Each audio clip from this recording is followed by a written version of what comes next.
அவர் ஆசைப்படலாமே sir, தப்பு பாடலாமே. இல்லையே. பிரதமரா கூட நான் வரலாம். ஐயா அப்துல் கலாம் இந்த ட்ரீம்ஸ் பத்தி எழுதியிருப்பாரு. கனவு காணுங்க, கனவு நிஜமாக்கட்டும்னாரு. சச்சின் டெண்டுல்கர் நாளைக்கு மேட்ச் இருக்குன்னா, முன்னாள் நைட்டு தூங்கவே மாட்டாராம். தூங்குனா தானே கனவு வரதுக்கு. நாளைக்கு எப்படி பால் வரும் அப்படி. எதுக்கு சொல்ல வரேன்னா, ஒரு விஷயத்த பத்தின சிந்தனை இருக்கணும், ஆர்வம் இருக்கணும். இன்னைக்கு பாருங்க பியூஷ் கோயலுக்குலாம் நான் ஆசைப்பட்டா வந்து சுத்தினுக்கிறாரு. நாளைக்கு வருவாப்புல, எதனா சொதப்பிக்கிச்சுன்னா நம்மள திட்டிருவாங்கன்னு சொல்லிட்டு 2 நாளா க்ளூ போட்டு உட்காந்த மாரி உட்காந்துக்கிறாப்புல. அப்புறம் அமித்ஷா வேற வருவா வந்துன்னு போயிட்டு. அப்போ ஒரு கட்சி தொடர்ந்து அவங்களும் பனையூர்ல மீட்டிங் போடுறாங்க. தேர்தல் பணிகளுக்கான ஆமா குழுவெல்லாம் பார்த்தேன் நியமிக்கிறாங்க. நானு. ஒரு 8 பேர் 9 பேர் வந்தாங்க. பாவம் கதவு தட்டி தட்டி அந்த கருப்பு கதவு திடீர்னு திறக்குது, திடீர்னு மூடுது. அண்டாக்கா கசம் அபுக்கா திறந்துட்டு சீசனா திறக்குது. திருப்பி மூடிக்குது. உள்ள என்ன நடக்குதுன்னே தெரிய மாட்டேங்குது.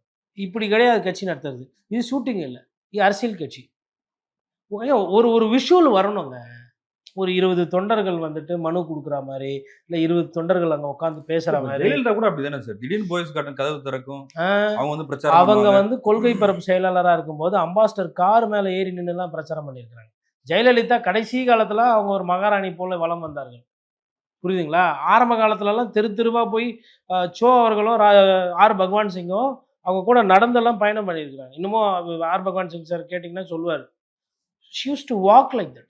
அந்த இது மாரி. அதனால நான் என்ன சொல்றேன்னா, அப்போ ஒவ்வொருத்தர் தான் ஒவ்வொன்னு. கலைஞர் மாரி வரணும்னு ஆசைப்படலாம். ஆனா கலைஞரா மாற முடியாது. எம்ஜிஆர் மாரி வரணும்னு ஆசைப்படலாம். ஆனா எம்ஜிஆர் ஆக முடியாது. ஆனா ஒரு ஜெயலலிதா. ஒவ்வொருத்தர் தான். விஜய் சார் ஒரு விஜய் சாரா இருந்தா ஒரு போதும். விஜய். ஒரு விஜய் அவ்வளோதான். அவரு வந்து அவரு இதுதான். அவரு ஏன் நான் அவர மாரி, இவர மாரி, அண்ணா மாரி, எம்ஜிஆர் மாரி சொல்லின்னு வராரு? நான் அவங்கள நேசிக்கிறேன். அவங்க வழியில போவேன்னு சொல்றது வேற. நான் தான் அத்த எம்ஜிஆர்ன்னு சொல்றது வேற.